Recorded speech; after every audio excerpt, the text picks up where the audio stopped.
आग उगलता है, जमीन को बदल देता है, नए द्वीप भी बनाता है और सालों साल चुप रहता है। बताइए ये क्या है? जी हाँ, ये है ज्वालामुखी यानी कि वोल्केनो।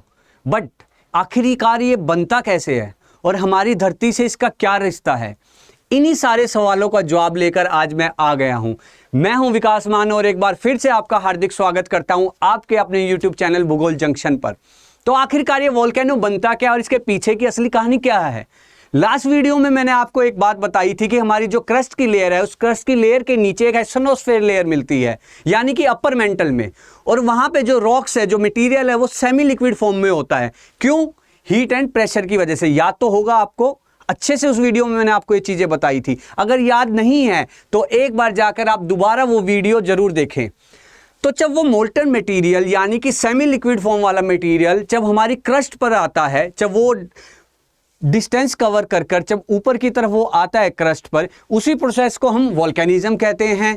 और जब वो क्रस्ट पर आने के बाद जब वो जो शेप बनाता है अपनी, यानी कि आपने देखा होगा क्रस्ट पर आने के बाद आपको वोल्केनोज कुछ इस शेप में दिखते होंगे।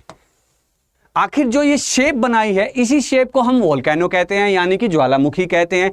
बट इस शेप के पीछे का बनने का रीजन, धरती के नीचे से ऊपर आने के पीछे का रीजन क्या है आखिरकार, और ये पर्टिकुलर किन्हीं किन्हीं जगहों पर क्यों आता है? जहां मैं अभी खड़ा हूं, अगर मैं यहां से धरती के नीचे यानी कि 100 किलोमीटर नीचे जाऊं, जैसा कि मैंने आपको लास्ट वीडियो में बताया था कि वो मोल्टन मटेरियल 100 किलोमीटर नीचे मिलता है, तो यहां पर क्यों नहीं ज्वालामुखी बन रहा है? आपके या मेरे घर के बाहर क्यों नहीं वो ज्वालामुखी बन रहा है? उसके पीछे भी कुछ रीजंस है। तो इन्हीं सारे रीजंस को आज हम इस वीडियो में समझेंगे। तो सबसे पहले हमें दो चीजें समझनी होंगी। पहली, जो प्लेट्स हैं यानी कि प्लेट टेक्टोनिक्स है, जो टेक्टोनिक प्लेट्स हैं जिनके ऊपर हमारी क्रस्ट टिकी हुई है, इनके अंदर मूवमेंट होती है। और ये मूवमेंट कितने प्रकार की होती है, और जब ये मूवमेंट होती है तो वोल्केनो किस प्रकार से बाहर आते हैं, वो सारी चीजें आपको आज मैं इस वीडियो में बताऊंगा। तो एक मूवमेंट जो होती है वो होती है कन्वर्जेंस। कन्वर्जेंस कन्वर्जेंस कन्वर्जेंस का मतलब क्या है? कन्वर्जेंस का मतलब है जब दो टेक्टोनिक प्लेट्स एक दूसरे की तरफ आती हैं, एक दूसरे की तरफ आप कह सकते हैं जब अट्रैक्ट होती है। मान लो ये दो टेक्टोनिक प्लेट्स हैं, जब ये एक दूसरे की तरफ आती हैं और एक दूसरे से जब टकराती हैं, तो इसको हम कहते हैं कन्वर्जेंस, यानी कि दो प्लेटों का एक दूसरे में टकराना। तो इस टकराव की वजह से अर्थक्वेक भी आते हैं और वोल्केनो भी बनते हैं। तो अगर आपके उससे कोई एक क्वेश्चन पूछे या एग्जामिनर आपसे कभी ये क्वेश्चन पूछे कि ये जो वोल्केनोज हैं ये पर्टिकुलर किन्हीं किन्हीं जगहों पर क्यों मिलते हैं, हर जगह क्यों नहीं मिल रहे, तो इनके पीछे का सबसे बड़ा रीजन है टेक्टोनिक प्लेट्स का, कि जिस जगह ये टेक्टोनिक प्लेट्स आपस में टकराती है उसी जगह वोल्केनोज बनते हैं। तो कन्वर्जेंस में कैसे वोल्केनो बनता है पहले वो देख लेते हैं। तो ये दो प्लेट्स एक दूसरे के पास आई और एक दूसरे से टकराई, तो टकराने के बाद क्या होता है कि दोनों प्लेट्स में से या तो माउंटेन्स बनेंगे जैसे कि हमारे हिमालयाज बने हुए हैं, या फिर ज्वालामुखी बनेगा। वो क्यों बनेगा? क्योंकि आपको मैंने लास्ट वीडियो में बताया था कि एक ओशियनिक क्रस्ट होती है और एक कॉन्टिनेंटल क्रस्ट होती है। तो जब इन दोनों का आपस में टकराव होता है, तो एक बात बताइए, जब ये दो प्लेट्स आपस में टकरा रही हैं, या तो ये ऐसे बन जाएंगी, माउंटेन्स बना देगी। फोल्ड माउंटेन्स के पीछे बनने का रीजन यही है। या फिर क्या होगा कि एक प्लेट सिंक कर जाती है, एक प्लेट ये इस तरीके से टकराई और एक प्लेट इस तरीके से सिंक कर गई। वो प्लेट कौन सी सिंक करेगी और क्यों करेगी? तो याद रखिएगा कि जो भी प्लेट कन्वर्जेंस में जो भी प्लेट सिंक करती है वो प्लेट हैवी होगी, भारी चीज ही सिंक करेगी, और जो हल्की होगी वो ऊपर की तरफ रह जाएगी। तो ये कौन सी प्लेट होंगी? तो ये होगी ओशियनिक क्रस्ट की प्लेट यानी कि समुंदर वाली प्लेट, और जो ऊपर रह जाएगी वो होगी हमारी कॉन्टिनेंटल वाली प्लेट, कॉन्टिनेंट्स वाली प्लेट। तो ठीक है, अब हमें ये तो पता लग गया कि भाई जब कन्वर्जेंस होगा तो ओशियनिक वाली जो प्लेट होगी वो नीचे की साइड डिप करेगी, सिंक करेगी। ठीक है सर, अब आगे इसको वोल्केनो से हम कैसे रिलेट करें, कैसे पता लगाएं कि वोल्केनो इससे क्यों बन रहा है? तो एक बात बताइए, आपको मैं एक बात बताता हूं पहले कि हमारी धरती पर ना सारी चीजें लिमिटेड है, वही चीजें अपनी बस फॉर्म चेंज कर रही है। आप अगर बारिश देखें तो ओशियन से वाटर इवेपोरेट होता है, ऊपर जाता है तो वो वाटर वेपर्स बन जाते हैं, मतलब कि वो फॉर्म चेंज कर रहे हैं अपनी, उन्होंने फॉर्म चेंज करी। फॉर्म चेंज करने के बाद जब वो ऊपर गए, टेम्परेचर कम हुआ, कंडेंस हुए, तो फिर उन्होंने फॉर्म चेंज करी और फिर नीचे आ गए। तो मतलब कि ये जो प्रोसेस है ये रिपीट होता जाता है, चीज़ें वही हैं। पानी अगर ख़त्म भी हो रहा है तो वो इवेपोरेट हो रहा होगा, सूख रहा होगा। इसी प्रकार से जैसे कि मैंने आते ही एक वो जो शेरो शायरी वाली 2 लाइन बोली थी, उन लाइनों में मैंने एक बात कही कि नए द्वीप बनाता है। अगर आप बोलेंगे सर कि अगर ये ज्वालामुखी नए द्वीप बनाते हैं तो फिर कुछ टाइम बाद तो ऐसा होगा कि पूरी धरती पर समुद्र खत्म हो जाएगा, सिर्फ धरती ही धरती बनेगी, क्योंकि वॉल्केनो तो नए द्वीप बना रहे हैं। तो ऐसा नहीं है बेटा। उसमें क्या होता है, आपको ये मालूम है कि डीप करी, ये हमारा क्रस्ट था, क्रस्ट के नीचे मैंने आपको बताया कि वो एस्थेनोस्फेयर वाली लेयर है जहां पर मोल्टन मटेरियल है, सेमी लिक्विड फॉर्म में रॉक्स हैं। तो अब क्या होगा कि जब ये ओशनिक क्रस्ट वाली जब नीचे डिप करेगी तो यहां पर टेम्परेचर बहुत ज्यादा मिलेगा, प्रेशर ज्यादा मिलेगा, तो ये भी किस फॉर्म में कन्वर्ट हो जाएगी, सेमी लिक्विड फॉर्म में कन्वर्ट हो जाएगी। और जैसे कि मैंने आपको बोला कि जब ये आइलैंड बनाते हैं, जब कोई नई चीज बन रही है तो उसी के बैलेंस करने के लिए हमारा नेचर जब बैलेंस करता है, उस बैलेंस के लिए प्रोसेस ये है कि कोई चीज़ नई बनी तो कोई पुरानी चीज़ खत्म हो गई। तो जब ये जैसे ही इसके नीचे सिंक करती है तो ये जितना लेयर, जो ये पार्ट है, ये सारा पार्ट तो लिक्विड में चेंज हो जाएगा। अब लिक्विड में चेंज होने का से क्या होगा, आप एक चीज़ देखिए, आप एक मग ले लीजिए या एक बोतल ले लीजिए, वो बोतल को पूरे नेक टू नेक आप पानी से भर लीजिए। अगर आप उसमें नया पानी डालेंगे तो क्या होगा, पानी बाहर आएगा। दूसरा एग्जाम्पल, आप एक बलून ले लीजिए, बलून में आप हवा डालते रहिए, एक टाइम बाद उस बलून में इतना प्रेशर बन जाएगा कि वो फट जाएगा। सेम यही है, जब ये यहां पर जाकर जब नए और भी रॉक्स सेमी लिक्विड फॉर्म में कन्वर्ट होंगी तो यहां पर लेवल बढ़ जाएगा और प्रेशर भी ज़्यादा बढ़ जाएगा। वो प्रेशर और लेवल की बढ़ने की वजह से जो ये पॉइंट है, सबसे ज़्यादा प्रेशर किस जगह होगा, सबसे ज़्यादा प्रेशर यहीं होगा ना, कि जहां पर वो एक दूसरे से टकराई हैं। यहां नहीं होगा, यहां नहीं होगा, सबसे ज़्यादा प्रेशर यहां नहीं होगा, सबसे ज़्यादा प्रेशर बनेगा इस जगह पर। तो जब इस जगह पर जो प्रेशर बनेगा तो वॉल्केनो डायरेक्ट ऊपर की तरफ जाएगा, प्रेशर रिलीज भी यहीं से करेगा। तो जब ये वॉल्केनो यहां से ऊपर जाता है, ये ऊपर जाएगा यहां, और यहां पर ये वॉल्केनो क्रिएट करेगा यहां से, मतलब कि जो भर गया था, जैसे पानी या हवा, मैंने कहा एग्जांपल मैंने आपको दिया, जैसे जब ये भर जाएगा तो ये इस जगह से बाहर निकलेगा। ठीक है, समझ गए कि कन्वर्जेंस में क्या होता है, 2 प्लेट टकराती हैं, एक सिंक हो जाती है, नीचे जब सिंक हुई प्लेट जाती है तो रॉक्स है, प्लेट क्या है, रॉक्स ही हैं। तो जब वो नीचे जाएगी, नीचे जाने पर वहां पे प्रेशर ज़्यादा बन जाएगा, क्योंकि जो लेवल पहले था वो बढ़ गया है। दूसरा, प्रेशर के साथ रॉक्स सेमी लिक्विड फॉर्म में बनेंगी, वो भी बढ़ जाएगा, तो ये प्रेशर कहीं ना कहीं तो रिलीज होगा। तो ये इस तरीके से यहां बिल्कुल डायरेक्ट रिलीज होता है। ये तो थी पहली थ्योरी कन्वर्जेंस की। अब दूसरी मूवमेंट क्या होती है प्लेट्स की, एक मूवमेंट हो गई पास आने की, तो दूसरी मूवमेंट क्या होगी, दूसरी मूवमेंट होगी दूर जाने की। अब जब पास आए तो दूर भी जाएंगे। जो लास्ट थी, जो कन्वर्जेंस था, उसमें विनाशकारक आप उसको कह सकते हैं, उसका नेचर है विनाशकारक का, क्योंकि वो एक तो वॉल्केनो बाहर आएगा तो जाहिर सी बात है जो आसपास नेचर होगा, जो फॉरेस्ट होंगे, उनको डिस्ट्रॉय कर देगा। दूसरा कि जो प्लेट सिंक हुई है, यानी कि वो ऑलरेडी प्लेट थी, ऑलरेडी रॉक थी, वो खत्म हो गई, नष्ट हो गई है, तो उसको हम विनाशकारक वाला उसका नेचर कह सकते हैं। दूसरा क्या होता है, दूसरा होता है डाइवर्जेंस। नाम से ही पता लग रहा है डाइवर्जेंस, मतलब कि 2 चीजें एक दूसरे से दूर जा रही हैं। तो इसमें क्या होगा कि मान लो ये 2 प्लेट्स हैं, अब ये 2 प्लेट जब एक दूसरे से दूर जाएंगी, जब एक दूसरे से दूर जाएंगी तो क्या होगा, ये 2 प्लेट्स ऐसे हैं और जब ये एक दूसरे से दूर जा रही है तो वहां गैप क्रिएट होगा, और गैप क्रिएट नीचे तक होगा। तो जो यहां पर एस्थेनोस्फेयर में जो सेमी लिक्विड फॉर्म में मटेरियल है, उसको रास्ता मिल जाएगा बाहर आने का। वो कहेगा कि ठीक है भाई, मेरे को तो रास्ता मिल गया, क्योंकि पहले उन प्लेट्स ने रोका हुआ था। जैसे ही वो हटेगा और कहीं और प्रेशर जो क्रिएट हो रहा होगा, उस प्रेशर की वजह से वो रास्ता ढूंढ रहा होगा मटेरियल की, मैं किस जगह से इस प्रेशर को कम करूं बाहर आकर। तो डाइवर्जेंस में 2 टेक्टोनिक प्लेट्स एक दूसरे से दूर जाएंगी, और वो प्रेशर दूर जाने की वजह से प्रेशर रिलीज करने के लिए ये लावा यहाँ से निकलेगा और चारों तरफ फैल जाएगा। अब इसमें क्या हो रहा है, उसमें तो टेक्टोनिक प्लेट थी वो खत्म हो रही थी, जो सिंक हो रही थी वो नष्ट हो रही थी। इसमें क्या होगा, इसमें जब ये लावा बाहर आएगा ठंडा होगा, ठंडा होने से क्या क्रिएट होगा, रॉक्स क्रिएट होंगी। तो मतलब कि ये वो विनाश वाला नेचर था, उसका डिस्ट्रक्शन वाला नेचर था, इसका क्या नेचर है, ये आप कह सकते हैं कि वो विनाश है, तो ये प्रोडक्टिव नेचर कह सकते हो आप, कि कुछ नया बनकर आ रहा है। तो इसी तरीके से नेचर एक दूसरे को बैलेंस करती है। ये जो सर्कल है पूरा डिस्ट्रक्शन का और प्रोडक्शन का, ये पूरा नेचर सर्कल घूमता रहता है। इसी प्रकार नेचर अपने सिस्टम को बैलेंस करती है। तो अब हमने दो चीजें देख ली, पहली कि भाई कन्वर्जेंस में ये ऐसा होगा, वोल्केनो इस प्रकार से निकलेगा, प्रेशर क्रिएट होगा। डाइवर्जेंस में क्या होगा कि प्रेशर ऑलरेडी वहाँ इतना नहीं था, आराम से आया। तो आपने दो चीज़ों का क्या डिफरेंस इसमें नजर आ रहा है, मेन डिफरेंस क्या नजर आ रहा है, टेक्टोनिक प्लेट्स का तो डिफरेंस नजर आ रहा है कि टेक्टोनिक प्लेट सिंक हो रही है, दूर हो रही है।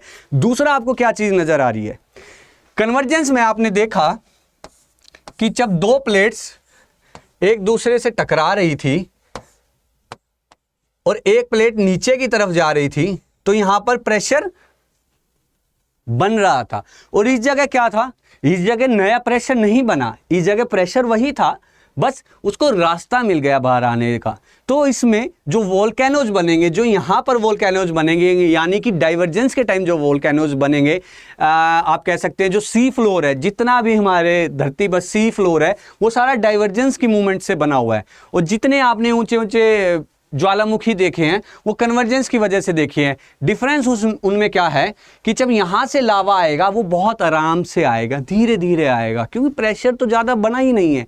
जो पहले से ही प्रेशर था वही प्रेशर धीरे धीरे रिलीज हो रहा है। यहाँ क्या होगा कि यहाँ नया प्रेशर बनेगा। नया प्रेशर बनने से जो उसका नेचर है, जो वोल्केनो का जो नेचर होगा, एक्सप्लोजिव नेचर का होगा, वो एक तरफ से मान लो आप फट के आएगा, जैसे गुब्बारा एकदम फटता है ना, वो उस तरीके से आएगा। और अगर उसी गुब्बारे में हम कहीं थोड़ा सा छेद कर दें तो कैसे निकलती है हवा, आराम से निकलती है, वो एकदम तो नहीं फटता। तो आप इसी एग्जांपल से समझ सकते हैं कि ये तो मान लो कि गुब्बारे में जिस तरीके से बलून में हमने छेद करा है, और ये आप मान लो कि उस बलून में अगर हम तब एक्स्ट्रा हवा भर देते हैं। तो ये दो चीज आप समझ लो। अब आते हैं इसके बाद वाले प्रोसेस पे कि वोल्केनो, हमें पता लग गया कि वोल्केनो बन कैसे रहे हैं, इनके पीछे का जो असली खिलाड़ी है वो कौन है और कैसे वो अपना रोल प्ले कर रहा है। अब वोल्केनोज के कुछ नाम हैं। अगर आप इसकी प्रॉपर डेफिनेशन बोलें कि व्हाट इज वोल्केनो, तो व्हाट इज वोल्केनो का रीजन होगा, ये आप देखिए, ये मैंने कुछ इमेजेस यूज करी हैं ताकि अगर मेरी ड्राइंग थोड़ी सी भी आपको ना समझ आए, थोड़ी बुरी लगे, वैसे मेरे को पता है कि आप बहुत अच्छे हैं, आप जल्दी से समझ जाते हैं, बट फिर भी कुछ मेरे दोस्त ऐसे हैं जिनको थोड़ी प्रॉब्लम हो जाती है। तो आप ये चीज देखिए, आप ये देखिए, ये जो मूवमेंट हो रही है डाइवर्जेंस की मूवमेंट हो रही है। ये प्लेट्स इधर और इधर शिफ्ट हो रही है, ये प्लेट इधर और इधर शिफ्ट हो रही है। तो क्या हुआ, जो यहाँ पे जो सेमी लिक्विड फॉर्म में स्टेनोस्फेयर में जो रॉक्स थी सेमी लिक्विड वाली, उनको रास्ता मिला और वो कहाँ आई, धीरे धीरे ऊपर की तरफ आई। और वो कैसे आई, क्योंकि प्रेशर कम था तो वो बहुत आराम आराम से चारों तरफ फैल गई। ठीक है, अब कन्वर्जेंस में देखते हैं क्या हो रहा है।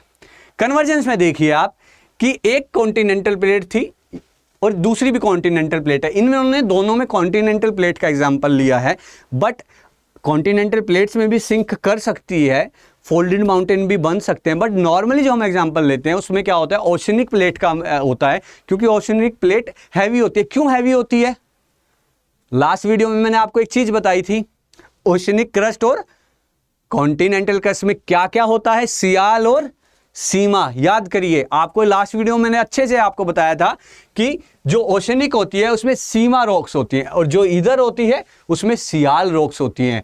तो सिलिका दोनों में है, बट जो मैग्नीशियम और एल्यूमिनियम का फर्क है वही इन प्लेट्स को सिंक करने का मेन रीजन होता है, क्योंकि वो हैवी हो जाता है ओशन वाला। तो इसमें क्या हो रहा है, देखिए कन्वर्जेंस हुई तो एक प्लेट डिप कर गई और दूसरी प्लेट ऊपर की तरफ ही उसके ऊपर रह गई। तो ये जब नीचे जाएगा, देखो ये लिथोस्फेयर लिखा है, लिथोस्फेयर याद आया, 0 से 100 किलोमीटर तक some part of upper mantle और पूरा crust.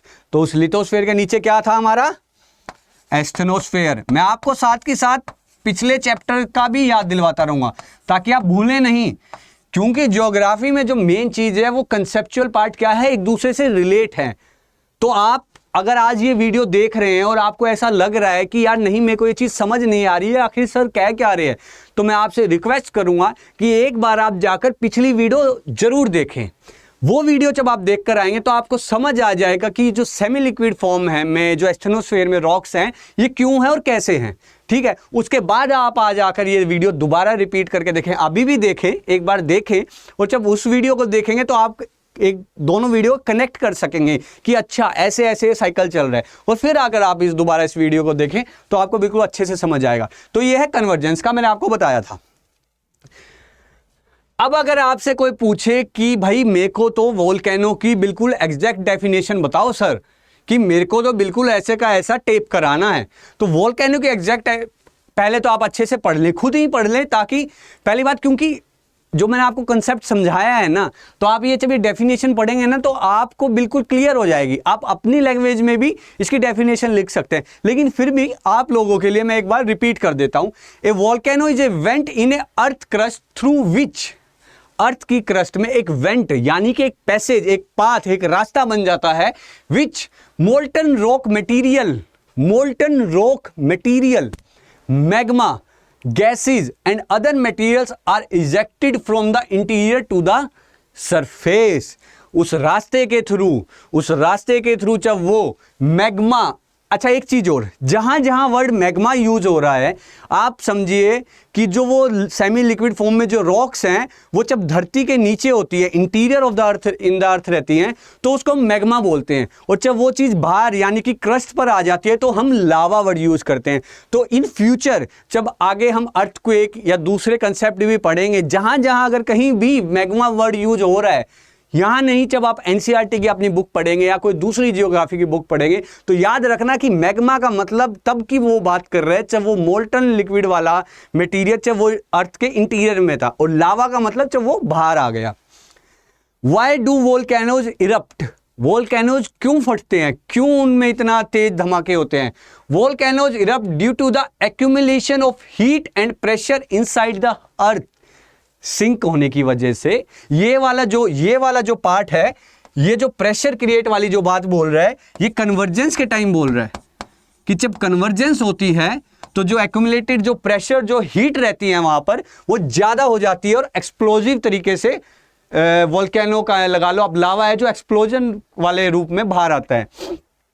Deep beneath the earth, rocks melt due to intense heat and pressure. This forms magma. Last chapter में मैंने आपको ये बात बताई थी। This magma collects in a magma chamber. ये मैं magma chamber है। अभी आप इस वर्ड को नेक्स्ट स्लाइड में आपका मैं सारा कवर कर दूंगा कि आखिर मैग्मा चैम्बर होता क्या है और कहाँ होता है।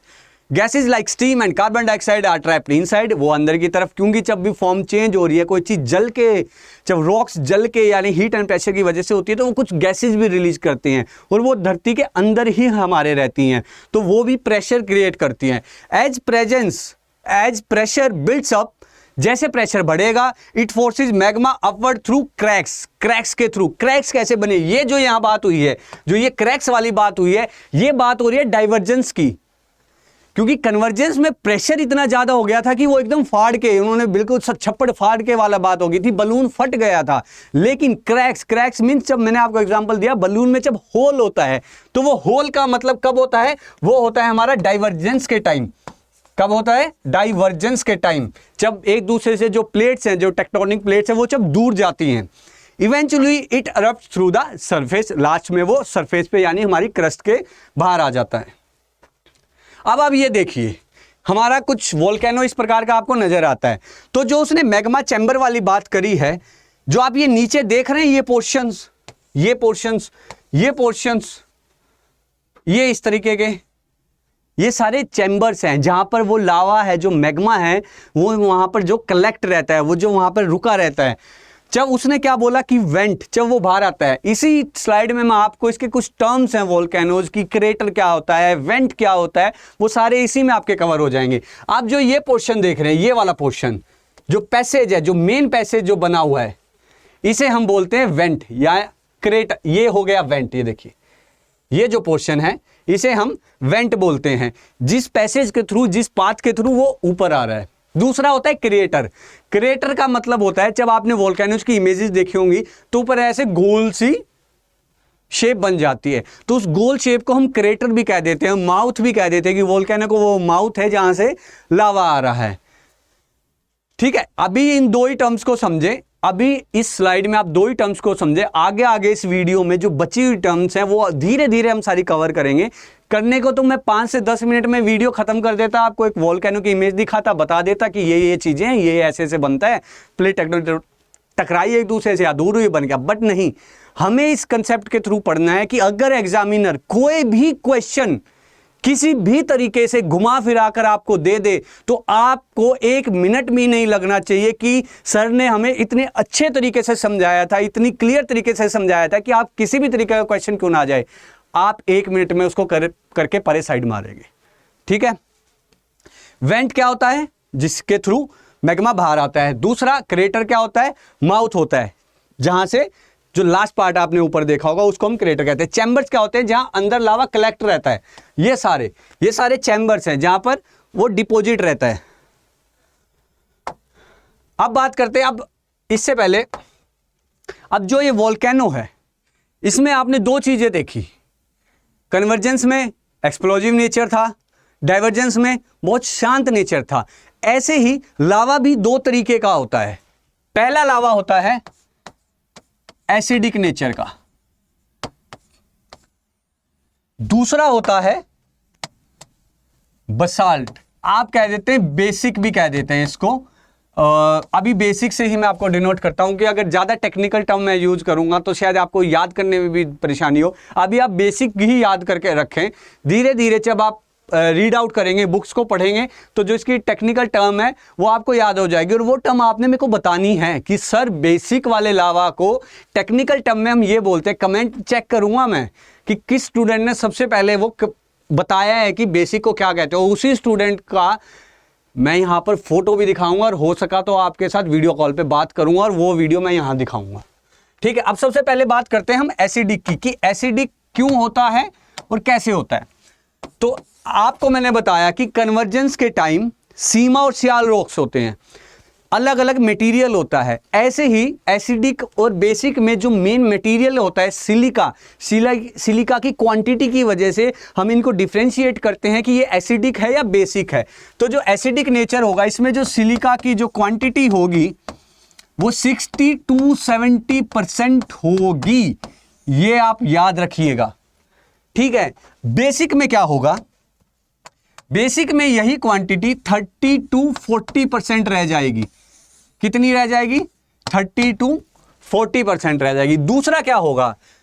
अब एक बात बताएं, जब इसमें सिलिका की मात्रा ज्यादा है, सिलिका की मात्रा ज्यादा होने की वजह से जो इसका आप कह सकते हैं जो लावा है वो गाढ़ा होगा, मतलब बहुत थिक होगा, हनी टाइप होगा। तो उस वजह से इसका जो फ्लो है वो लो होगा, या आप कह सकते हैं स्लो होगा। जो बहने की इसकी क्षमता है, आप एक तरफ पानी और शहद अगर हम एक स्लोप पर डाल दें तो जल्दी क्या नीचे पहुंचेगा? पानी जल्दी पहुंचेगा क्योंकि वो बहता अच्छे से है। उसी के अपोजिट बेसिक में जो वो फ्लो है वो हाई होगा। क्यों? क्योंकि सिलिका की मात्रा कम है। मेन खिलाड़ी इसमें सिलिका ही है। सिलिका का कम और ज़्यादा होने की वजह से ही इसके अंदर जो इसकी कैरेक्टरिस्टिक्स हैं उसमें इतना डिफरेंस आ रहा है। तीसरा क्या हो सकता है? कई बार एग्जामिनर एक वर्ड यूज करता है विशियस, इसे हम हाई, ये वर्ड का मतलब क्या है? क्या होगा इस वर्ड का मतलब? सही लिखा हुआ, सोचो। कुछ लोगों को तो पता होगा ना इस वर्ड का मीनिंग क्या है।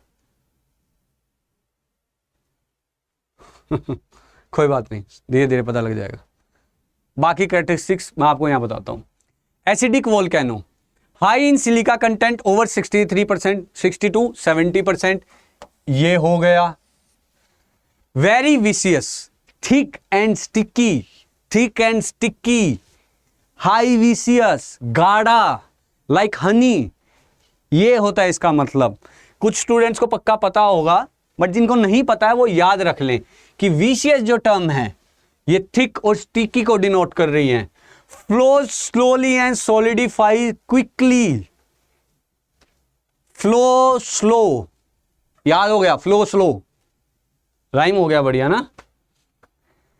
अब जितनी धीरे ये लावा बहता है, मान लो जब सरफेस पे आ रहा है, जितना ये गाढ़ा होगा तो उतना जल्दी सॉलिडिफाई भी होगा, क्योंकि बहता हुआ दूर तक चलता है, उसमें मूवमेंट तेज होती है। उस मूवमेंट की तेज होने की वजह से अगर कुछ लावा जमने की ट्राई भी करता है, बट वो मूवमेंट उसको इतनी जल्दी नहीं जमने देती है। बट ये गाढ़ा है, गाढ़ा होने की वजह से ये solidifies quickly, forms steep sided cones, steep sided kind of this, ऐसे वाले कोन्स, ऐसे कोन्स बनाता है। क्यों बनाता है ये मैं आगे वीडियो में आप अच्छे से, जब हम टाइप्स पढ़ेंगे, वोल्केनो के टाइप्स पढ़ेंगे, अलग अलग जो लैंड फॉर्म्स हैं उनके, कि किस तरीके के लैंड फॉर्म क्रिएट करते हैं, उसमें आपकी ये टर्म क्लियर हो जाएगी कि स्टीप साइड क्यों बनाता है, एसिडिक लावा क्यों स्टीप साइड बनाता है। दूसरा, eruption are often explosive due to gas trapping.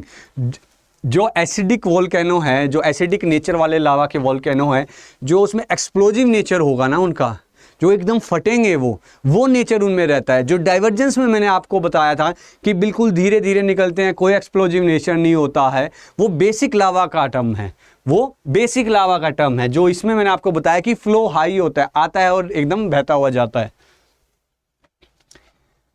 तीसरा क्या कह रहा है कि कॉमन इन कन्वर्जेंट प्लेट्स के टकराने पर दो चीजें एक दूसरे से रिलेट कर रही हैं ना। एक्सप्लोजिव नेचर, मैंने आपको बोला था कि जब कन्वर्जेंस होती है तो वोल्केनो का जो नेचर है वो एकदम एक्सप्लोजिव वाला होता है। क्यों? क्योंकि हीट और जो प्रेशर है वो एकदम इतनी जल्दी इतना ज़्यादा बन जाता है कि उसको एकदम बाहर आने का रास्ता चाहिए होता है, बलून में पिन मारने वाला हिसाब हो जाता है।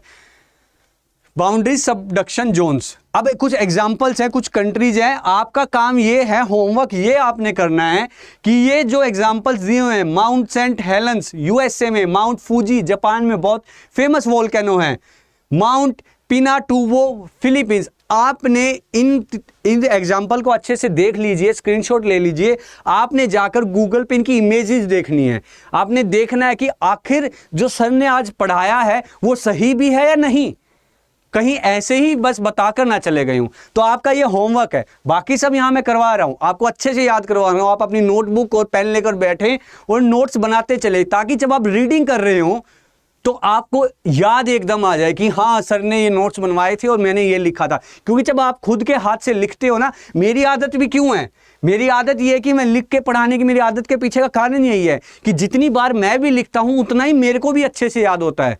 क्योंकि टीचर का प्रोसेस, लर्निंग का प्रोसेस एक टीचर का कभी नहीं खत्म होता है हमारा। हम जितनी बार डेली हम लेक्चर लेते हैं, जितना पढ़ाते हैं, हम भी उसमें कुछ नया याद करते रहते हैं, ताकि जब हम नेक्स्ट टाइम स्टूडेंट के सामने ये लेक्चर लेके आए, ये टॉपिक लेके आए, तो हमारे पास भी कुछ एक्स्ट्रा हो बताने को, कि कोई ऐसा कोना ना छूट जाए जहां से एग्जामिनर क्वेश्चन ले ले। तो सिर्फ ज्योग्राफी को सिर्फ रीड मत करें, चाहे वो कोई भी सब्जेक्ट हो, साथ में आप लिखते भी चलें। लिखना बहुत जरूरी है, सीरियस हो जाएं, एग्जाम आ रहे, कंपटीशन इतना बढ़ गया ना, इतना ज़्यादा हो गया कंपटीशन, इतने बच्चे इतनी मेहनत से तैयारी कर रहे हैं ना कि बस पूछो मत। तो आपने भी वही मेहनत लगाए रखनी है, आपने भी अपने घर वालों का नाम रोशन करना है, आप भी, ताकि ये कह सको कल कि आपकी भी एग्जाम न्यूज़पेपर में फोटो आए, सब आपके घर रिपोर्टर आए, आपसे पूछे कि आपने किस तरीके से प्रिपरेशन करी, कहाँ से प्रिपरेशन करी। भूलना मत, बता देना कि ज्योग्राफी की तो भूगोल जंक्शन वाले चैनल से हमने पढ़ा था, थोड़ा हमारा भी नाम हो जाएगा, हम भी सेवा में और लोगों की सेवा कर सकेंगे। चलो आते हैं टॉपिक पे, ये आपका काम है, ये आपको करके आना है, ठीक है। अब आता है बसाल्टिक लावा, ये आ गई, दिखाना नहीं थी मैंने टर्म, बेसिक लावा बोलते हैं। चलो कमेंट कर दिया होगा तो बहुत अच्छा है, जल्दी से जल्दी जिसने वो वाला सिर्फ पार्ट देखते ही, जिसने नहीं करा कोई बात नहीं, आप यहाँ से याद कर ले, नेक्स्ट वीडियो में आपको भी जरूर चांस मिलेगा कमेंट करने का, ठीक है। Basaltic lava is a low silica magma around 50%, यहाँ 50% लिखा है बट 30 to 40% हो। वैसे ये रेंज नहीं पूछेगा एग्जामिनर, बट अगर पूछ भी ले और अगर उसमें ऑप्शन आ रहा होगा तो आप 30 to 40% वाले को ही प्रेफर करें, ठीक है, that erupts easily and spread widely, आराम से निकलता है, डाइवर्जेंस के दौरान ये निकलता है और बिल्कुल आराम से बहता है। जो हमारे प्लेट्यूज है ना, वो इसी वाले लावा से बने हैं, बसाल्टिक लावा से बने हैं। याद रखिएगा, जो प्लेट्यू है हमारे, वो हमारे इसी उससे बने हैं, पठार। याद रखिए, क्योंकि जब हम इंडियन ज्योग्राफी के बारे में, डेक्कन प्लेट्यू के बारे में पढ़ेंगे और दूसरे प्लेट्यूज के बारे में पढ़ेंगे, तो ये बसाल्टिक वर्ड एसिडिक नेचर का कम होना, ये उस टाइम बहुत जरूरी चाहिए, याद रहना चाहिए, बहुत इजी हो जाएगा आपके लिए वो चीज समझनी। अब इसकी क्या कैरेक्टरिस्टिक्स है? लो विस्कोसिटी, थिन एंड रनी, समझ गए? Flows rapidly over long distance, दूर तक बहता है, तभी तो प्लेट्यूज बने हैं। अगर वहीं निकलते ये जम जाता तो फिर तो स्टीप साइड बन जाती। समझ रहे हो कैसे रिलेट हो रही चीजें? धीरे धीरे जब हम आगे टॉपिक में इस वीडियो में बढ़ते रहेंगे, ये सारी चीजें धीरे धीरे रिलेट होती रहेंगी एक दूसरे से। तो low viscosity, thin and runny, flows rapidly over long distances, plateau बनाता है, सी फ्लोर बनाता है हमारे, forms broad gentle sloping volcano. जाहिर सी बात है, अगर ये किसी जगह नहीं भी दूर तक जा पा रहा है तो जो इनके स्लोप्स होंगे वोल्केनो के, वो एकदम स्टीप नहीं होंगे, एकदम स्टीप नहीं होंगे। नॉन एक्सप्लोजिव और माइल्ड इरप्शन। क्या सर, ये तो पता है, फिर भी रिपीट कर रहा हूं। डाइवर्जेंस में आराम से, जब क्योंकि एक्स्ट्रा कोई प्रेशर नहीं पड़ता है, कोई एक्स्ट्रा चीज ऐड नहीं होती है, इस वजह से इनका जो नेचर है वो एक्सप्लोजिव नहीं होता है। एग्जाम्पल होमवर्क के लिए, मौना लोआ हवाई। हवाई का नाम आपने सुना होगा कि वैकेशंस पर लोग जाते हैं, बट हम हवाई को वैकेशन के लिए याद नहीं करेंगे, हम याद करेंगे क्योंकि यहाँ पर बसाल्टिक लावा से बना वोल्केनो है मौना लोआ। बैरन आइलैंड, ये तो इंडिया का आ गया, ये तो हर हाल में आपको पढ़ना ही पढ़ना है। बैरन आइलैंड के बारे में आप जितनी इंफॉर्मेशन गैदर कर सके, इन फ्यूचर मैं पर्टिकुलर स्पेशल सिर्फ इस बैरन आइलैंड के लिए ही एक वीडियो लेकर आऊंगा। बट अभी आपके लिए क्या है कि आप जितना अपनी तरफ से रिसर्च करेंगे उतना आपके लिए बेहतर होगा। ठीक है, तो दो तरह के हमें पता लग गए वोल्केनोज के, कि हम वोल्केनोज को दो बेसिस पे डिवाइड कर सकते हैं, एक एसिडिक और एक बसाल्टिक, यानी कि बेसिक लावा के ऊपर, राइट। अब लैंड फॉर्म्स की बात आती है। अब जाहिर सी बात है कि जब लावा बाहर आया है, सॉरी गला सूख जाता है यार बहुत बोलते बोलते ना। मेरी दिल ख्वाहिश ये होती है कि जो चीज़ मैं आपको पढ़ा रहा हूँ ना दोस्तों, मैं चाहता हूँ कि आप इस तरीके से वो पढ़े ना कि आपको लगना चाहिए कि जो सामने वाला जो बंदा पढ़ा रहा है ना, कि उसके अंदर भी वही जुनून है कि वो भी चाहता है कि आप भी एग्जाम क्लियर करें, वो भी यही चाहता है। मैं यही चाहता हूं कि आप सब लोग एग्जाम क्लियर करें। ऐसा कोई एक नहीं बचना चाहिए, ऐसा कोई एक बच्चा ना हो, ऐसा एक व्यूअर ना हो कि जिसका एग्जाम में इस टॉपिक से एक भी क्वेश्चन गलत आ जाए। और कुछ मेरे भाई, कुछ मेरे से जो उम्र में बड़े हैं, सीनियर्स हैं, वो भी इस वीडियो को देख रहे होंगे, तो उन्हें भी लगना चाहिए कि भाई जो सामने पढ़ा रहा है वो इस इंटेंसिटी से पढ़ा रहा है, वो इस तरीके से पढ़ा रहा है कि आपको फील होना चाहिए कि आखिर वोल्केनो के बारे में इतनी इंफॉर्मेशन आपको होनी चाहिए कि अगर आपसे कल कोई पूछ भी ले कि भाई वोल्केनो क्या है, कैसे बनते हो, तो आप उसको एक सेकंड में फराटे से सारी कहानी बता दें। और जब वो पूछे कि भाई तुम्हें कैसे पता इतना, तो बताना कि एक चैनल है भूगोल जंक्शन, उनको भी प्रेफर करना है, कि उनको बोलना कि आप जाएं, उनको रेफरेंस दें कि आप उस चैनल पर जाएं और देखें कितनी अच्छे टॉपिक कितनी आसानी से और कितनी अच्छी इंटेंसिटी से पढ़ाता है। तो चलिए बात करते हैं एक्सट्रूजिव। एक्सट्रूजिव का मतलब है कि जो लैंड फॉर्म्स बाहर बनते हैं, यानी कि हमारी क्रस्ट पर बनते हैं, कि वोल्केनो के इफेक्ट से जो लैंड फॉर्म जो बने हैं वो बाहर जो बने हैं वो एक्सट्रूजिव है। दूसरे हो गए हमारे इंट्रूसिव, यानी कि कुछ लैंड फॉर्म्स, कुछ चीज़ें ऐसी भी हैं, कुछ लैंड फॉर्म यानी कि आप कह सकते हो जब सॉलिडिफाई हो जाता है लावा, तो लावा सॉलिडिफाई होने के बाद कोई स्ट्रक्चर बनाता है, रॉक्स बनाते हैं। तो कुछ कई बार ऐसा भी होता है कि ये लावा है, मान लो ये वोल्केनो हो गया, ठीक है, ये वोल्केनो हो गया, ये वेंट हो गया, लावा आ रहा है ऊपर,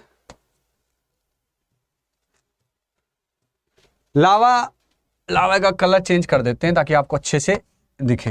ये लावा ऊपर की तरफ आ रहा है, बट क्या हुआ कि जैसे ये लावा यहां पहुंचा, यहां पर कोई सॉलिड रॉक थी, वहां ऊपर जा ही नहीं पा रहा था, नीचे ही प्रेशर क्रिएट हो रहा था और ना डाइवर्जेंस हुआ ऊपर, ना यहाँ ऊपर डाइवर्जेंस हो रहा है, ना कन्वर्जेंस हो रहा है, कि ना दूर जा पा रही है चट्टानें, ना एक दूसरे सिंक कर रही है, एक्स्ट्रा प्रेशर भी नहीं बन रहा है, और इस चट्टान को, इस रॉक को ये तोड़ भी नहीं पा रहा है। तो क्या होता है कि कुछ साइड में स्ट्रक्चर्स बन जाते हैं, क्योंकि जब प्रेशर क्रिएट होगा, प्रेशर चारों तरफ क्रिएट होगा, फिर वो ये देखेगा कि भाई मेरे को जहां रास्ता मिलेगा मैं तो वहां की तरफ निकलूंगा। भी आपने बसों में देखा है ना, जब बहुत ज्यादा भीड़ हो जाती है, मेट्रो में देखा होगा भीड़ हो जाती है, तो बंदा ये सोचता है जहां रास्ता मिल जाए अंदर घुस जाऊं, वो प्रेशर को रिलीज कर दूं। वैसे ही वो प्रेशर रिलीज वोल्केनो में इस तरीके से होता है, कभी ये ऐसे चला जाता है, कभी ये वर्टिकली ये शेप ले लेता है, कभी ये नीचे की तरफ ऐसे चला जाता है। तो नीचे भी कुछ ये लैंडफॉर्म्स क्रिएट करता है। ये हमें पता कैसे लगता है? आप पूछोगे सर ठीक है, ऊपर का तो हमें समझ आ रहा है कि क्रस्ट पर आकर बन रहा है, क्रस्ट पे दिख रहा है हमें कि ऊपर लैंडफॉर्म बन गया है, बट नीचे कैसे दिख रहा है? कैसे आपको पता लग रहा है कि नीचे क्या बना हुआ है? तो मेरे प्यारे दोस्तों, ये जब बनते हैं ऐसा तो है नहीं कि 5 साल से ही बनने लगे हैं, हजारों साल से ये प्रोसेस चलता आ रहा है। तो एक सॉइल इरोजन, लैंड इरोजन नाम की भी चीज होती है कि जब वहां से वो लैंड हटती है, माइनिंग्स होती हैं, तो जब वो हटाते हैं, हम ऊपर की लैंड को हटाते हैं, सॉइल या रॉक्स को, तो नीचे हमें दिखती हैं वो चीजें बनी हुई। मैं आपको दिखाता हूं किस प्रकार की होती हैं वो चीजें। ये देखिए, ये यहां तक आ रहा है, ये वोल्केनो हो गया हमारा, एक सेकेंड, ये हमारा वोल्केनो है, लेकिन क्या हुआ कि यहां पर इतनी अच्छे से ये नहीं निकल पाया। आप कह सकते हैं इसका एसिडिक नेचर था। एसिडिक नेचर होने की वजह से बहुत थिक लावा था, थिक लावा होने की वजह से ये ऊपर नहीं आ पाया, या ब्लॉक हो गया, सॉलिडिफाई हो गया, रास्ते में ही ठंडा हो गया, और साथ में कोई रॉक भी मिल गई। तो इसने क्या करा, इसको जहां जगह मिली, इसको साइड में जगह मिली, ये साइड में चला गया, इधर जगह मिली, इधर चला गया। जो चैम्बर्स थे, मैंने आपको बताया था कि नीचे चैम्बर्स हैं जहां पे डिपॉजिट है सारा मैग्मा, वहां से भी ये मेन वेंट तो हो गई कि मेन वेंट जहां प्रेशर बना हो उधर से निकल गया, बट कई बार क्या होता है, इतना प्रेशर क्रिएट नहीं हो पाता कि वो सरफेस तक वेंट जा सके। तो ये जहां तक जाता है वहां तक ही पहुंच जाता है, क्योंकि इसको तो प्रेशर रिलीज करना है अंदर। अगर जितना ज्यादा प्रेशर होता रहेगा, इसको रिलीज करना ही करना पड़ेगा। तो ये ऐसे साइड में कुछ लैंडफॉर्म्स क्रिएट करता है। अब इन लैंडफॉर्म्स के नाम है, कुछ नाम याद कर लीजिए, नोटबुक में नोट कर लीजिए, पर्टिकुलर शेप बना लीजिए। आप वोल्केनो का बिल्कुल ऐसे स्ट्रक्चर बना लें। गूगल पर जाकर याद करने की मत सोचें कि मैं गूगल पर जाऊंगा नाम याद कर लूंगा, नहीं। ज्योग्राफी का पहला रूल, मेरी तो पहली एडवाइस यही है, हाथ से जितना बनाओगे, हाथ से जितना लिखोगे, उतने ज्यादा दिन तक याद रहेगा और उतना ही अच्छा याद रहेगा। तो जो ये वाली शेप जो बनी है हॉरिजॉन्टली, ये हमारी नीचे रॉक है, प्लेन है, तो ये जो हॉरिजॉन्टली जो रॉक बनी है इसे हम कहते हैं सिल, SILL, सिल। अब ये जो इस तरीके का, ये जो ये शेप बनी हुई है, ये शेप बनी हुई है इस तरीके की, ऐसे वाली शेप बनी हुई है जो, इसको हम कहते हैं पैकोलिथ, PHACOLITHS। ठीक है, ये जो सॉसर टाइप शेप है, देखिए, लोपोलिथ, पैकोलिथ, लोपोलिथ, सिल। अब मैंने आपको बताया था कि कुछ ऐसे होते हैं जो ऊपर की तरफ भी वर्टिकली साइड में निकल आते हैं, इनको हम कहते हैं डाइक। क्या कहते हैं? डाइक। असल में इनको एक नाम से वो डिनोट करते हैं, इनको पैरासाइटिक भी बोलते हैं कि पैरासाइट वाले वोल्केनो है। पैरासाइट वाले क्यों है कि एक मेन जो वोल्केनो है उसके चारों तरफ निकले हैं, उसी के ऊपर ये मेन डिपेंड है। लेकिन हमें सिर्फ टेक्निकल नाम से ही याद रखना है, इनकी शेप्स को याद रखना है। अगर आपको ये बोल दे कि सिल, लोपोलिथ, लेकोलिथ, डाइक, ये जो वोल्केनो के जो लैंड फॉर्म्स हैं कहाँ बनते हैं, तो आपको याद होना चाहिए कि इंट्रूसिव लैंड फॉर्म्स है, ये अर्थ के इंटीरियर में ही बनते हैं। फिर हम बात करते हैं एक्सटीरियर की। अब जो लावा अंदर, यानी कि जो मैग्मा अंदर रह गया था, सॉरी मैंने ही गलत बोल दिया, क्या कर रहा हूं मैं भी, जो मैग्मा अंदर रह गया था उससे तो बने इंट्रूसिव लैंड फॉर्म्स, बट वो जब मैग्मा बाहर आया और लावा में कन्वर्ट हो गया, और लावा में कन्वर्ट होने के बाद जब वो सॉलिडिफाई हुआ, तो फिर बाहर कैसे लैंड फॉर्म्स बनेंगे? सिंडर कोन, कंपोजिट, लावा डोम, सील्ड, ये क्या है? असल में आपने देखा हो कि जब ये बनता है तो जब इसमें से इरप्शन हो रहा है तो ऐसा तो नहीं है कि ये स्टार्टिंग में ही ऐसा बन गया होगा, ऐसा तो है नहीं है कि जो ये वाली जो शेप है ये धरती के नीचे से बिल्कुल ऐसे निकलती आई होगी, नहीं। बसाल्टिक जो लावा था डाइवर्जेंस की तरह वो डिवाइड हुआ, लावा उसमें से भी आराम से निकला, बट इसमें बस इसका क्या था, ये एकदम इरप्शन वाले स्टाइल में, एक्सप्लोजिव वाले स्टाइल में बाहर निकला। बट जब ये निकला, कुछ हमारे एसिड हवा में चली गई होंगी, कुछ बड़े बड़े कंकड़ भी निकले होंगे, रॉक्स भी निकली होंगी, और क्या निकला होगा, लावा निकला होगा। और जब ये लावा निकला और सॉलिडिफाई होता रहा यहाँ, यानी कि जब साइडों में जमता रहा, तो इसने कुछ इस तरीके के स्ट्रक्चर बनाए, कौन शेप। आपने जब इससे पिछली वाली स्लाइड में जब मैं आपको पढ़ा रहा था एसिडिक और बसाल्टिक में, तो एसिडिक में आपने क्या देखा था, स्टीप साइड कोन्स। ये देखिए स्टीप साइड में वो क्यों बने, कैसे बने, पीछे का रीजन क्या है। रीजन आप समझ रहे हो कि भाई वो एसिडिक था, इसके पीछे का मैं मेन रीजन बता देता हूं कि वो एसिडिक है। सारा खेल इनके नेचर पे ही है लावा के, कि एसिडिक है या बसाल्टिक है। तो जो स्टीप साइड, जितने बड़े बड़े आपको ये ज्वालामुखी दिखेंगे वो एसिडिक नेचर के ही दिखेंगे। माउंट फूजी देखा होगा आपने, कितना बड़ा दिखता है। मैं भी कभी पर्सनली तो गया नहीं, ना देख पाया, लेकिन चाहूँगा कभी मैं जाऊँ, बट इमेजेस में मैं देख लेता हूँ। तो आपने देखा होगा कि बहुत बड़ा है। वो क्यों है, एसिडिक नेचर की वजह से। एकदम एक्सप्लोजिव नेचर में जब मटेरियल बाहर आया और जब सॉलिडिफाई हुआ, तो उसने एक स्टीप साइड कोन की आकार ले लिया। अब इसको डिटेल में थोड़ा समझते हैं। पहले पढ़ते हैं सिंडर कोन वोल्केनो के बारे में। सिंडर कोन वोल्केनो क्या है, आप ये देख रहे हैं, यहां से वोल्केनो में इरप्शन हुई, मैग्मा बाहर आया, लावा निकला, लावा में आपने देखा यहां क्लाउड बन गया। क्लाउड बनने के बाद जो ये स्ट्रक्चर है, ये स्ट्रक्चर कैसे बना होगा, बना बनाया तो था नहीं, पहले से तो कोई बना के नहीं गया। जाहिर सी बात है, जो लावा बाहर निकला है वही सॉलिडिफाई हुआ है, उसी सॉलिडिफाई लावा की वजह से ऐसा स्ट्रक्चर बनता है। तो ये क्या कह रहा है कि जो शेप है वो स्मॉल स्टीप साइडेड और कॉनिकल हिल होती हैं। क्या सर, ये तो आपने बता दिया, ये हम समझ भी गए कि क्यों होती है, एसिडिक की नेचर की वजह से, ठीक है। इरप्शन स्टाइल मॉडरेटली एक्सप्लोजिव वाला होता है। Lava type basaltic to andesitic contains lots of gases. अब सिंडर में क्या है कि ये इसमें लिखा तो है कि बसाल्टिक टू होता है। इसमें क्या मेन रीजन है, जो इसमें जो लावा निकलता है वो इतना ज़्यादा नहीं निकल पाता है, उसकी बजाय जो इसमें गैसेज हैं, लावा कम, वो कहते हैं ना कि गरजने वाले बादल बरसते नहीं, वही वाला काम है। ये गरजता तो बहुत खतरनाक है, एक्सप्लोजिव नेचर तो बहुत ज़्यादा होगा, बट इसके अंदर से लावा इतना नहीं निकलेगा। तो जनरली इनकी जो हाइट होती है वो हाइट भी कम रह जाती है, सिर्फ सिंडर कोन की। जो दूसरे वाला है उसमें मैं आपको बताऊंगा कि उसके पीछे का क्या रीजन होगा कि उनकी हाइट इतनी ज़्यादा क्यों चली जाती है। Form from ash and cinders and volcanic bombs, वो ये सिर्फ राख से ही बनते हैं। राख से बने, राख हवा आई ले गई, इरोजन हो गया, शेप इनकी कमी रह गई। Eruption through a material high into the area, जब गैसी का इरप्शन हो रहा है तो जाहिर सी बात है कि इरप्शन बहुत बड़े बड़े होते हैं, बट निकलता इसमें कुछ नहीं है। Usually found in clusters. दूसरा है composite volcano.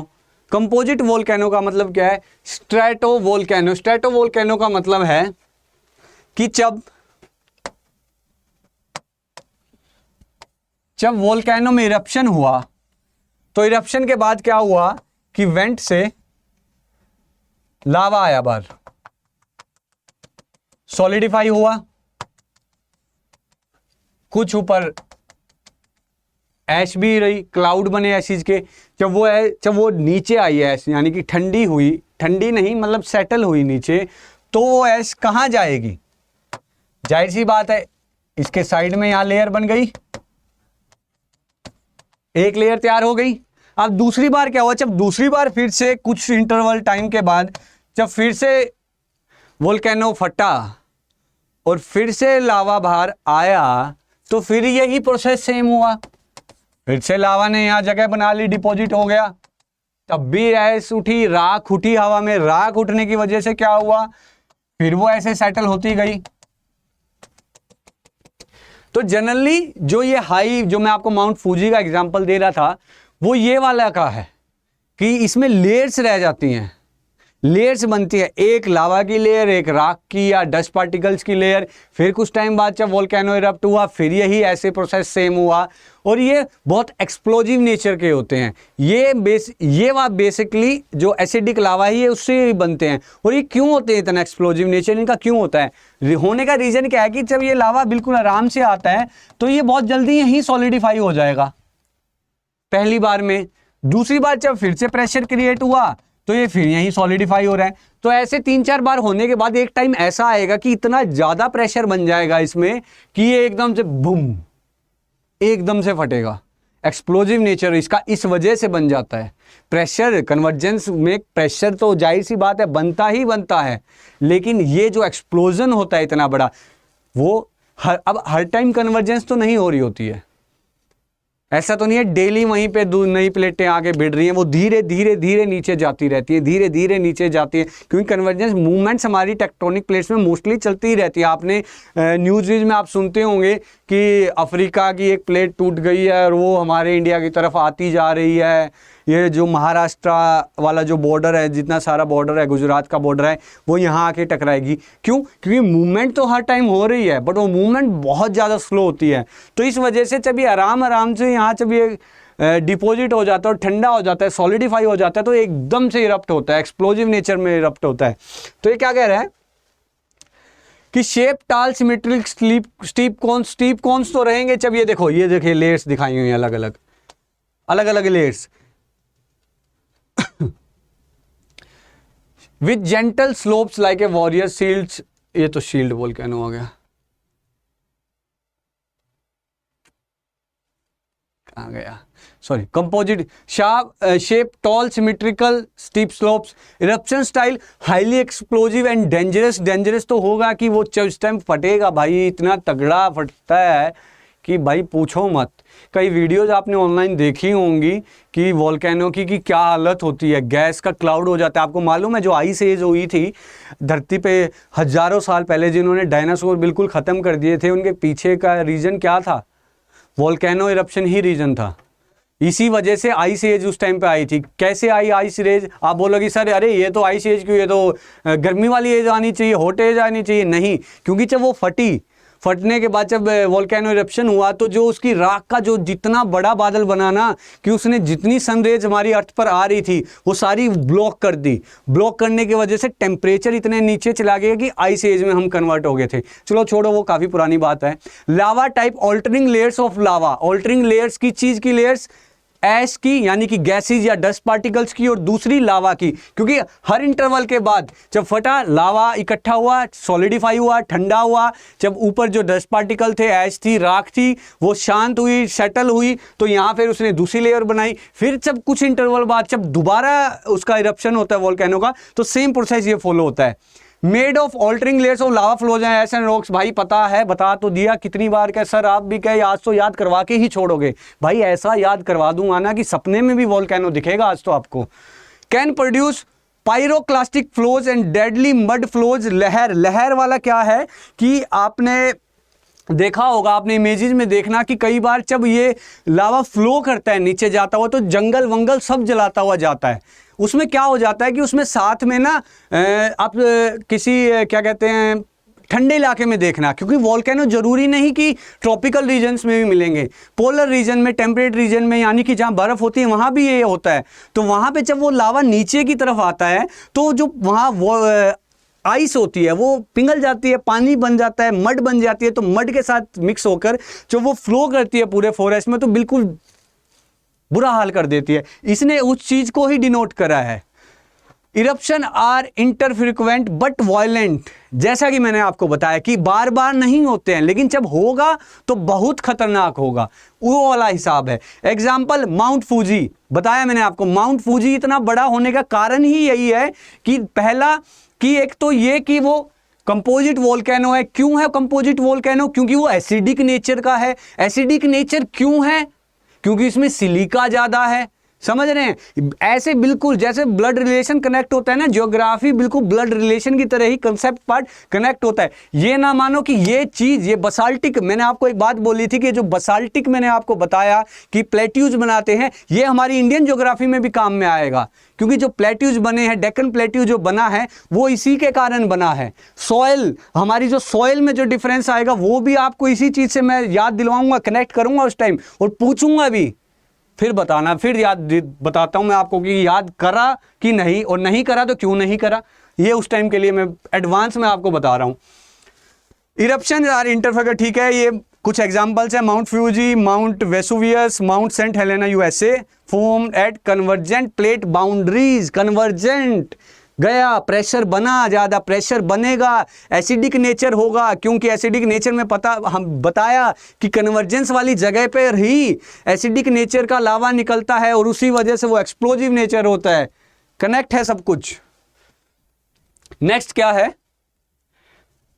Shield volcano. Shield volcano कैसा होता है अगर मैं आपको बताऊं, शील्ड वोल्केनो का क्या होगा कि ये मान लो हमारी दो प्लेट्स हैं, ये डाइवर्जेंट से रिलेटेड है, कन्वर्जेंट का इसमें रोल नहीं है, डाइवर्जेंट से रिलेटेड। जब ये एक दूसरे से दूर जा रही हैं तो दूर जाने पे क्या हो रहा है, जो लावा निकला है वो बहुत आराम से निकला है, बहुत आराम से निकलेगा।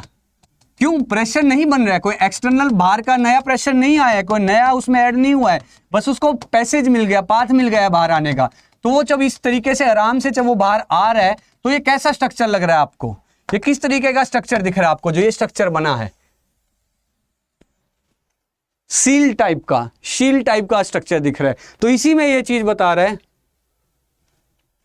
Shape broad dome shaped with gentle slopes like a warrior shield. Warrior shield magma reservoir से निकला डाइवर्जेंस की वजह से, ठीक है।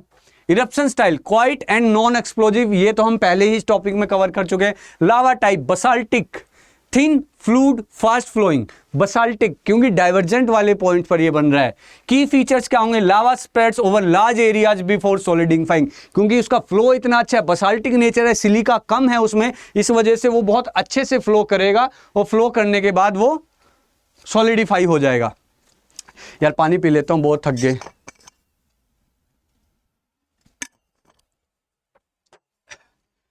ये सी फ्लोर भी यही क्रिएट करता है, बसाल्टिक नेचर वाला लावा होता है, यही सी फोल्ड क्या कहते हैं, सी फ्लोर्स क्रिएट करता है, ठीक है।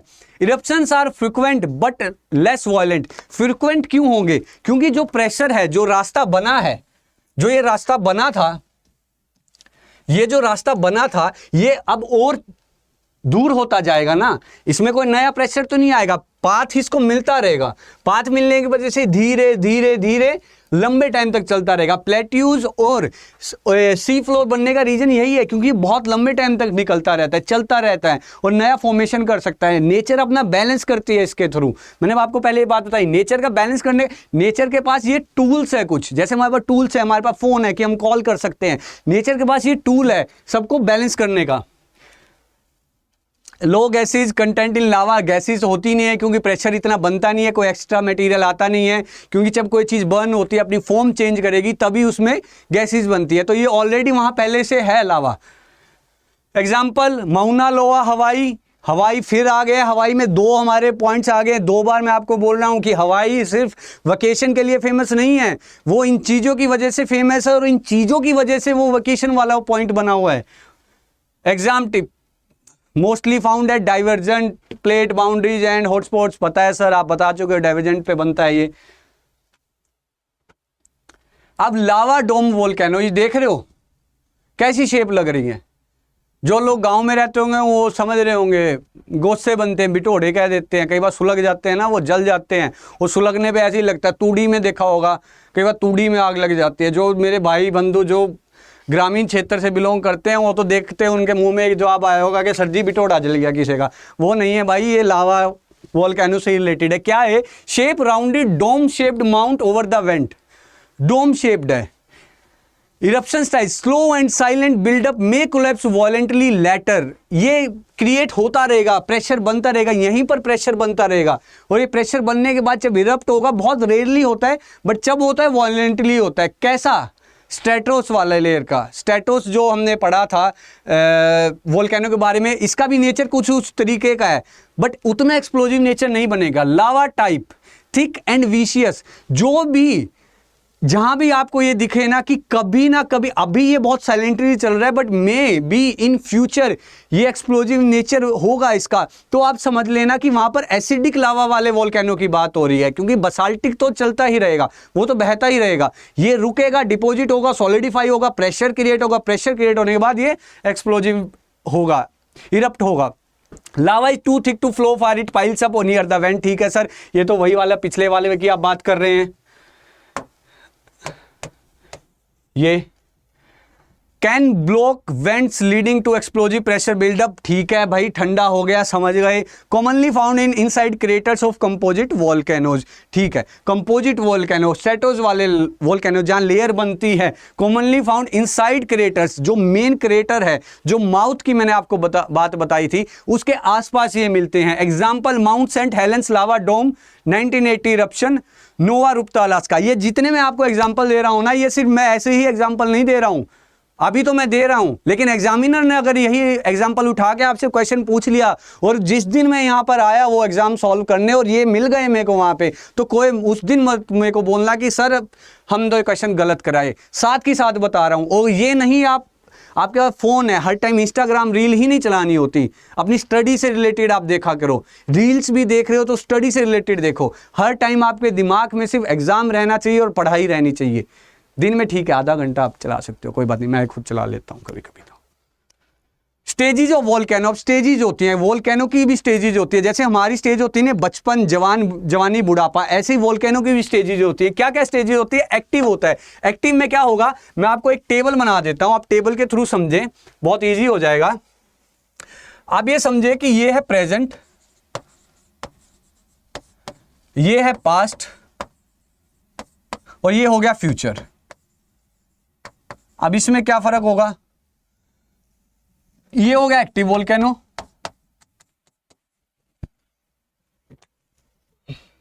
ये हो गया बिल्कुल डेड, खत्म, मर गया। तीन स्टेज, एक्टिव, डोरमेंट और एक्सटिंक्ट। एक्सटिंक्ट भी कह देते हैं, मैं इसको डेड के नाम से जानता हूं कि जो मर गया वो खत्म हो गया। आप एक्सटिंक्ट याद रखें अपनी, बस तरीका होता है, पता है क्या होता है ना कि यार वर्ड्स को याद करने का, उस चीज़ को याद करने का ना, कुछ हम लोग अपने मन में कुछ वर्ड्स बना लेते हैं तो उन्हीं चीज़ों से हम याद रखते हैं। तो मेरा तरीका कुछ ये वाला ही है कि मैं डेड बोलता हूँ, आप इसको एक्सटिंक्ट भी लिखें, मैं बल्कि लिख देता हूँ यहाँ पे, कहीं आप बोल दो कि सर आपने लिखा नहीं था और फिर बाद में एग्जाम में हमारा क्वेश्चन गलत हो गया और सर ये सारी आपकी गलती है। नहीं भाई, मेरी गलती नहीं है, मैंने लिख दिया है। अब सुन लो, एक्टिव का मतलब क्या है, जो आज भी एक्टिव हैं। तो कौन से एक्टिव हैं आज प्रेजेंट में? एक्टिव वाले तो एक्टिव हैं ही, डोरमेंट नहीं होंगे अभी एक्टिव।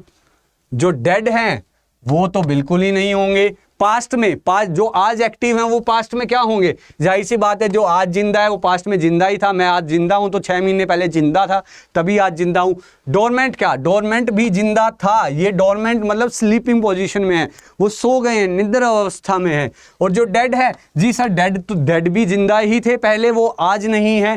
फ्यूचर में क्या होगा? एक्टिव वाले फ्यूचर में इरप्ट करेंगे, फटेंगे। हाँ जी फटेंगे, क्यों? क्योंकि सर वो प्रेजेंट में भी हैं, पास्ट में भी हैं, तो फ्यूचर में भी होंगे। डोरमेंट वाले कैसे होंगे? जी हाँ सर, वो भी फट सकते हैं। क्यों फट सकते हैं? कि सर वो तो बस सो ही रहा है, किसी ने पानी डाल दिया उठ गया, तो सही बात है। डेड क्या होगा? जी सर जी वो तो मर ही चुका है, तो फ्यूचर में कैसे जिंदा होगा?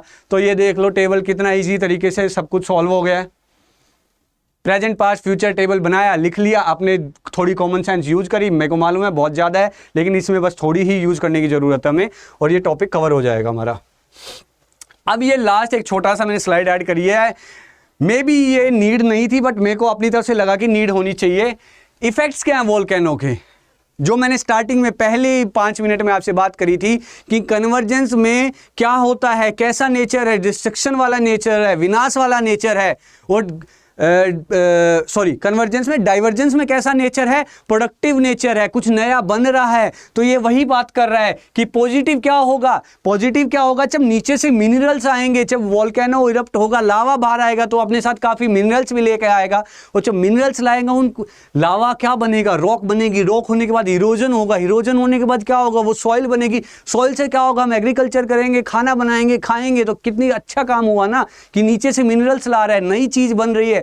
क्योंकि ऊपर वाली में कब तक खेती करोगे, खत्म हो जाएगी, उसकी पावर खत्म हो जाएगी। तो ये जब अंदर से नए मिनरल्स लाता है तो फर्टिलिटी भी बढ़ाता है सॉइल में। Geothermal energy, creation of new land, new land का तो मालूम है, सी फ्लोर्स बना रहे हैं, क्योंकि अगर न्यू लैंड नहीं बनी और सिर्फ कन्वर्जेंस में पुरानी धरती नष्ट ही होती गई तो न्यू लैंड कैसे बनेगी। दो चीज। अब नेगेटिव इफेक्ट क्या है, loss of life and property. समझ आता है कि अगर कोई ऐसी पोजीशन पे आप रह रहे हो कि आसपास लोकेशन पे कि आसपास वोल्केनो है तो डिस्ट्रक्शन का खतरा लगा रहता है, ये मैं मानता हूँ। क्लाइमेटिक इफेक्ट का सबसे बड़ा मैंने आपको एग्जांपल दिया आइस एज का, कि जब वोल्केनो इरप्ट हुआ और एस्टेरॉयड भी गिरा। अब सोचो, अब कई लोग ये कहेंगे कि सर वो तो एस्टेरॉयड आके गिरा था और उससे राख उठी थी। भाई मैं सिर्फ उस चीज़ों को इंटर रिलेट कर रहा हूँ ताकि आप याद रख सको। मालूम मुझे भी है कि बहुत धरती पर कोई पत्थर आके दूर से गिरा था और फिर वोल्केनो इरप्ट हुए, आग लगी, धुआं उठा, ऐस बनी। मैंने सिर्फ वो रिलेट करने के लिए तुम्हें बात बोली। तो कहीं 15 मिनट पहले कोई वीडियो देखकर चला जाए और बोले कि सर को तो आता नहीं है, तो प्लीज़ लास्ट तक जो देख रहे हैं उन्हें मालूम होगा मैं क्या कह रहा हूँ। एग्जाम्पल, एस ब्लॉकिंग सनलाइट, आ गई वही बात। एयर ट्रैफिक डिस्ट्रप्शन, आइसलैंड 2010, जाहिर सी बात है जब वोल्केनो फटता है तो जो ऊपर के हमारे हाईवेज हैं एरोप्लेन्स के लिए, उनको डिस्ट्रप्शन होती है, उनको दिक्कत आती है फ्लाइट उड़ाने में। बट चलता है यार, नेचर इतना बड़ा हमारे लिए काम कर रहा है, इतनी चीज़ें मदर अर्थ ने हमें दी हैं, तो थोड़ा बहुत हम सहन कर सकते हैं। तो ये था आज का वोल्केनो का टॉपिक, सब कवर हो गया है। स्टिल फिर भी आपको अगर ये लगता है कि नहीं सर ये चीज़ रह गई है, तो कमेंट सेक्शन इसलिए ही बनाया हुआ है ताकि कोई कमी अगर हम में आपको लग रही है कि सर आपने ये पढ़ाया नहीं है, ये टॉपिक रह गया है, तो आप कमेंट सेक्शन में ज़रूर मेंशन करें। मैं आपके लिए फिर वीडियो बना कर लाऊंगा। आप 10 बार बोलोगे, आप 20 बार बोलोगे, आप 30 बार बोलोगे, मैं हर बार आपके लिए एक वीडियो बना के लाऊंगा। और अगर आपको ये वीडियो पसंद आई तो प्लीज़ लाइक करना ना भूले, और आपके भाई बंधु जो इस टॉपिक में प्रॉब्लम फेस कर रहे हैं उनको जरूर ये वीडियो शेयर करें, और शेयर करने के लिए आपको ये चैनल सब्सक्राइब करना होगा। तो आज के लिए बस इतना ही। धन्यवाद। जय हिंद।